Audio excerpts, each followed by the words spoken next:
Everything has stopped. You know what I'm talking about. The messages that used to come have stopped arriving. That project that was moving forward stalled without explanation. The person who showed interest simply vanished. The opportunity that seemed certain slipped through your fingers, and you stood there motionless, looking at your own empty hands, trying to understand what happened. And now you feel it in your chest, a mixture of frustration, fear, and shame.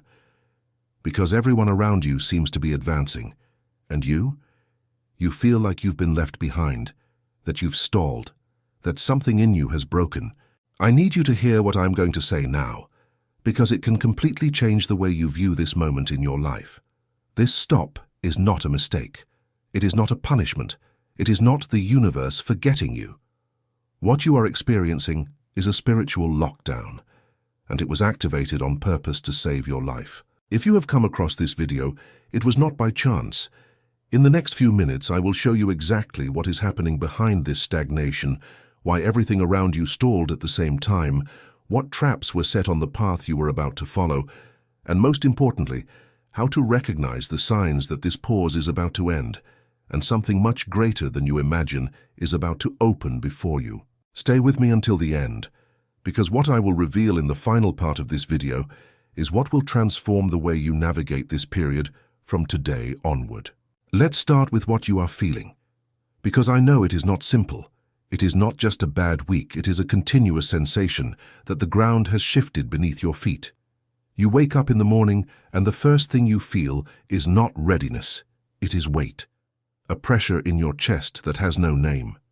You try to organize yourself, you try to create plans, you try to regain your rhythm, but it is as if there were an invisible wall between you and any kind of progress. Calls are not returned. Resumes are not answered. Invitations have stopped. The money that was circulating began to tighten, and the most disturbing part, you cannot identify exactly what you did wrong, because deep down, you did nothing wrong. A study from the University of São Paulo, published by the Center for Behavioral and Neuroscience Studies, showed that prolonged periods of perceived stagnation activate the same circuits in the brain as grief. The brain understands that something has died, a plan, an expectation, a version of oneself, and enters a mode of anticipatory grief. You are not being lazy. You are not weak. Your nervous system is processing a loss that hasn't truly happened yet, but which it already perceives as inevitable. And do you know what is most impressive? This mechanism exists precisely to protect you. It is your body saying, stop, do not follow this path. There is something wrong up ahead that you haven't seen yet. Now I know what your rational mind is saying at this moment. It is saying this is a coincidence. I'm going through a difficult phase and this video appeared in my feed because of an algorithm, not purpose. That's fine, I respect that. But answer me one thing honestly. If it is just a coincidence, why did everything stop at the same time? It wasn't one thing. It wasn't one plan that went wrong. It was several, simultaneously. As if someone had pulled the plug on your entire life all at once. Coincidence does not operate in synchrony. Coincidence is random, disordered. When everything stalls together at the same time in the same days, that is not bad luck. That is coordination, and there is an ancient name for this type of coordination. In biblical Hebrew, there is the word Shema. Shema does not simply mean to keep or protect, as a superficial translation suggests. The root of Shema carries the idea of watching with intent, of surrounding something precious with an active barrier. When a shepherd shama the flock, he does not merely observe from afar. He positions himself between the flock and danger. He anticipates the attack before it happens. He moves the flock to another pasture before the wolf arrives. Shema is a protection that acts before the danger manifests. This is exactly what is happening to you now. Before you reached what you were pursuing with such intensity, something moved and stopped you. Not because you didn't deserve to get there, but because what was waiting for you there was not what it seemed. If this video is making sense to you, if you feel that this message arrived at the exact moment, I want to ask you one thing. Hit the like button now. This simple gesture helps this video reach other people who are going through the same situation as you, thinking they have been abandoned when in fact they are being protected. Let's go deeper, Because I need to show you how this mechanism operates in practice. I want you to think about the story of Joseph, not the summarized version you heard in Sunday school, the real version, the raw version. Joseph was a young man with a legitimate vision. He had dreams, and the dreams were true. But what happened between the vision and the fulfillment? Betrayal by his brothers, the pit, slavery, false accusation, prison, years of absolute silence.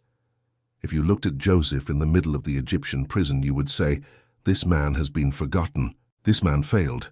This man has no future."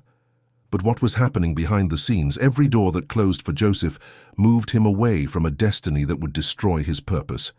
If his brothers hadn't thrown him into the pit, he would have grown up in that environment of envy and would have become just another ordinary shepherd in an arid land.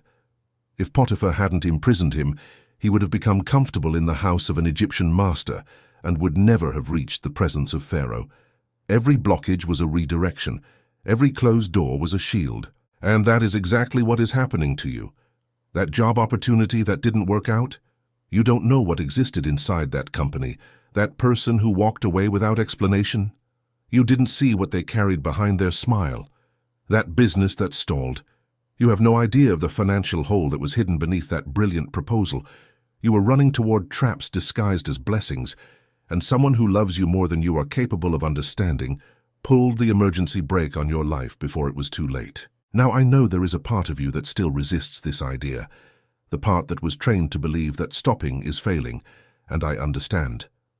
Datafolha revealed in a recent survey that more than 67% of Brazilians over 35 associate productivity directly with personal value. In other words, if you are not producing, not advancing, not achieving, you feel you are worth nothing. This is the most subtle poison of our generation, because it transforms rest into guilt.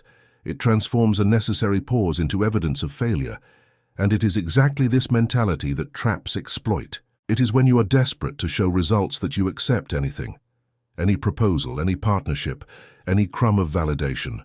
And it is in this desperation that you walk straight into what will destroy you. There is a second Hebrew term I need to bring here, and it will connect everything I am explaining. The word is Selah. You have seen Selah in the Psalms. It appears 71 times in the book of Psalms and 3 times in Habakkuk. Most translations ignore this word or place a footnote saying the meaning is uncertain, but the deepest etymological studies, especially those conducted by the Jerusalem School of Biblical Studies, point out that Selah comes from the root sallal, which means to lift up, to suspend, to elevate. Selah is not just a musical pause. It is an instruction to suspend movement, elevate perspective, and recalibrate perception. It is a direct command. Stop looking at the ground, lift your eyes, see what is above the level of the problem. This is exactly what this phase of your life is forcing you to do. You are forced to stop not to wither in inactivity, but to be elevated to a point of view that is only accessible when the noise ceases. And here I need to open an important parenthesis, because this is science, not just spirituality. Researchers at the HeartMath Institute in California demonstrated that the human heart emits an electromagnetic field that is 5,000 times stronger than the field generated by the brain. And this cardiac field operates in coherence, that is, in rhythmic harmony, only when the person is in a state of inner calm, trust, and surrender. When you are in fight mode, in desperation, in anxiety for results, this field enters incoherence. And what happens when the heart's field is incoherent? Your decisions are worse. Your intuition fails. You attract situations that reflect internal chaos. The pause you are living right now is the mechanism that is recalibrating your heart's field. When this phase ends, and it will end, you will not just go back to moving. You will move with a precision you never had before, because you will be operating from coherence, not desperation. If you are not yet subscribed to this channel, this is the moment. I post content like this frequently, and each video deepens a different aspect of this journey you are living. Subscribe and turn on the bell, because the next video will deal with a theme that directly complements what we are discussing here today, and you won't want to miss it. Now let's enter the most delicate phase of this process, because the spiritual lockdown is not just a shield against external threats, it is also an internal scalpel. While everything is stopped around you, something is moving with intensity inside you. And this internal movement hurts. Memories you had buried return to the surface. Grudges you swore you had overcome reappear with full force at 3 in the morning. Patterns you repeated on autopilot suddenly become visible, and the sight is uncomfortable.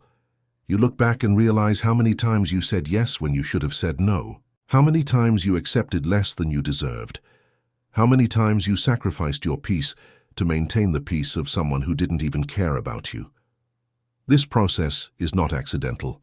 It is surgical. The prophet Elijah lived exactly this. After one of the greatest spiritual triumphs recorded in history, the confrontation on Mount Carmel, where fire descended from heaven and consumed the sacrifice, what happened to Elijah? He was not immediately elevated. He did not receive applause. He fled. He ran into the desert. He sat under a broom tree and asked to die. The man who had just seen the impossible happen wanted to disappear. And what did God do? He did not rebuke him. He did not send him back to work. He fed him. He let him sleep.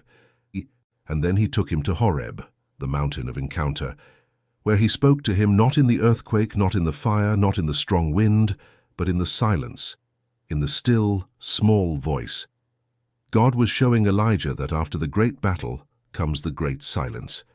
And this silence is not empty. It is the space where the next instruction is given. You are at your Horeb now. The battle you fought in recent months or years was real. The exhaustion is real. The burnout is real. And the forced pause you are living is the equivalent of the angel who touched Elijah and said, "Arise and eat, for the journey is too great for you." This lockdown is not the end of your story. It is the intermission between acts. And the next act is greater than anything you have ever lived. But there is a condition.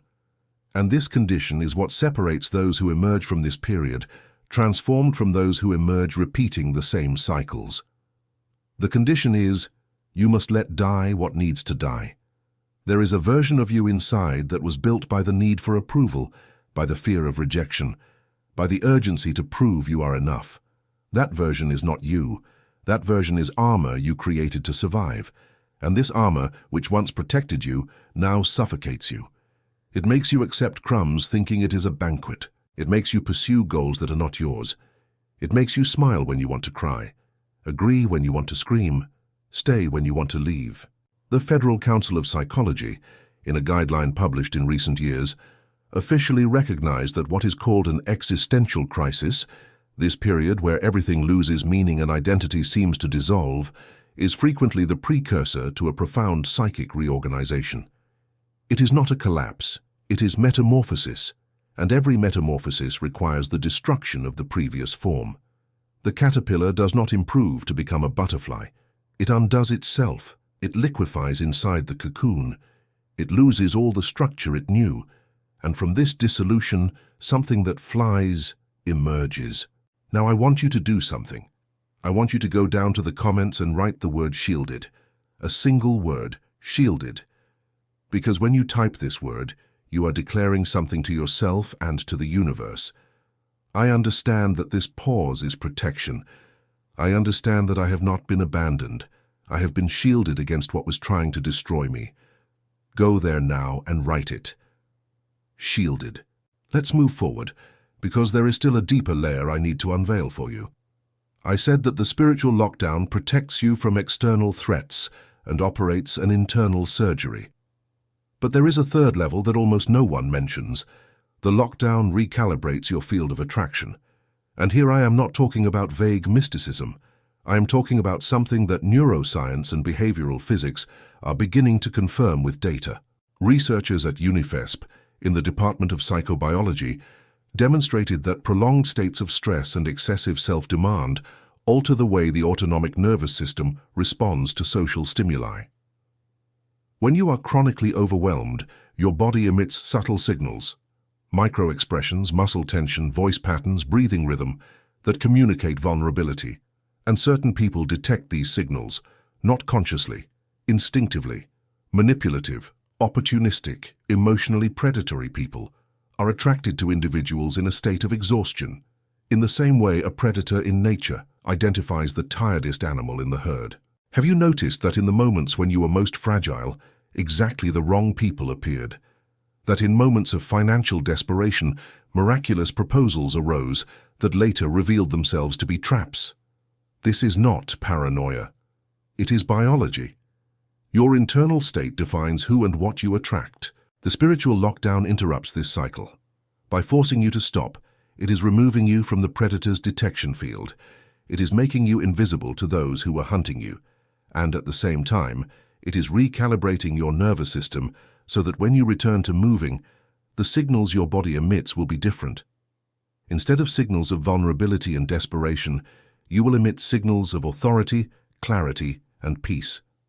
And these frequencies attract a completely different type of person, opportunity, and circumstance. David knew this.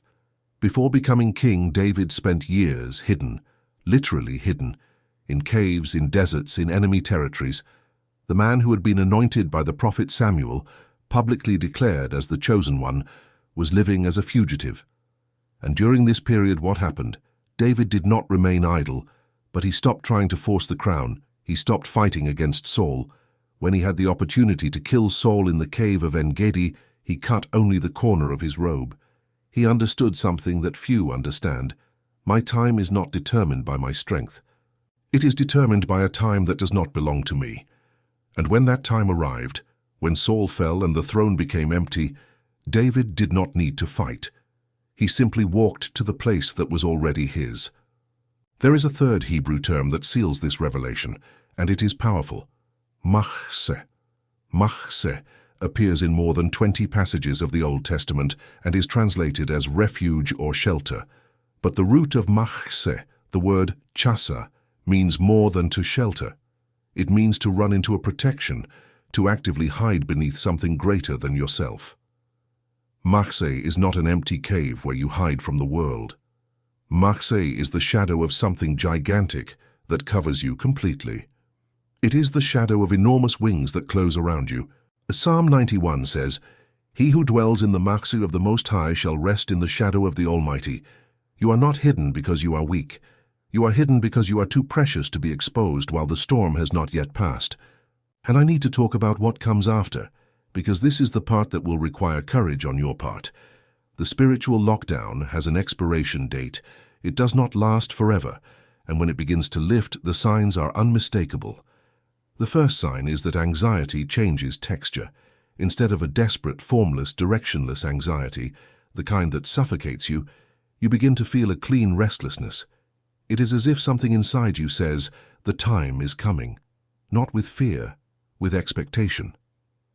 The second sign is the return of clarity about who you are and what you want. Decisions that previously seemed impossible begin to become obvious.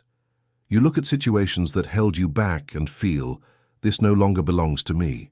Without anger, without drama, just serene certainty. The third sign, and this is the most powerful, is that doors begin to open without you needing to force them, not all at once, but a specific door at a specific moment with a clarity that leaves no doubt. And when that door opens, you will know it is the right one, because it will not come accompanied by desperation. It will come accompanied by peace. Researchers at FGV published a study on financial recovery trajectories in Brazil and identified that individuals who went through periods of significant stagnation before resuming their activities presented consistently superior results in the following 3 years compared to those who never stopped. The researchers' explanation was that the period of forced pause functioned as a window of strategic recalibration.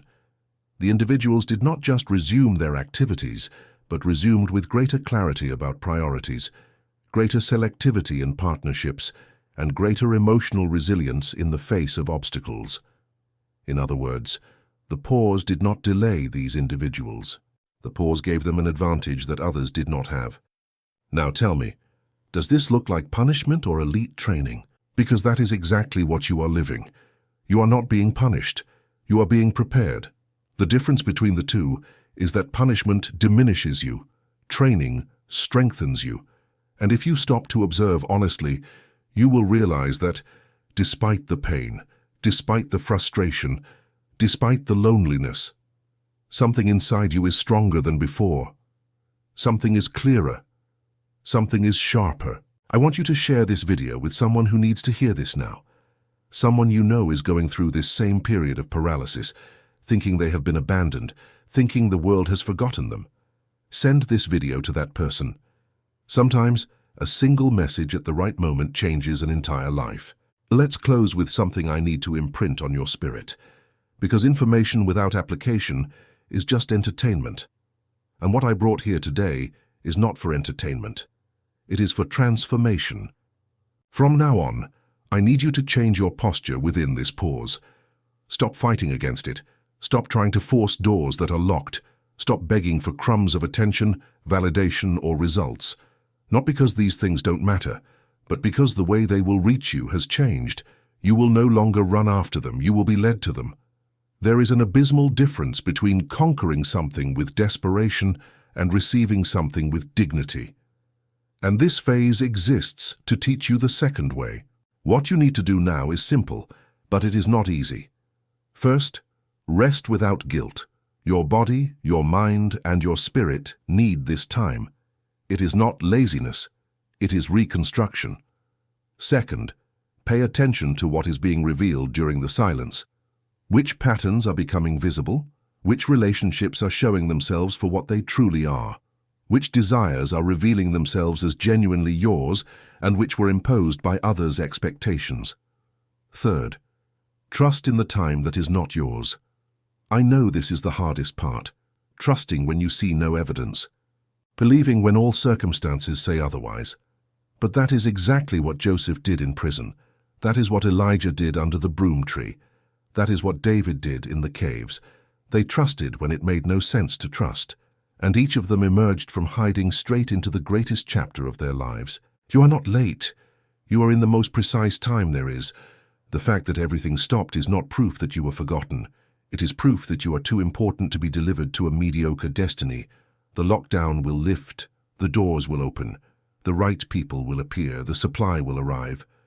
But when that happens, you will not be the same person who entered this period. You will be someone who learned to move with purpose, not with haste, with discernment, not with desperation, with peace, not with fear. I want to meet you here in the next video, and I need you to be here because what I will bring is the direct continuation of this conversation.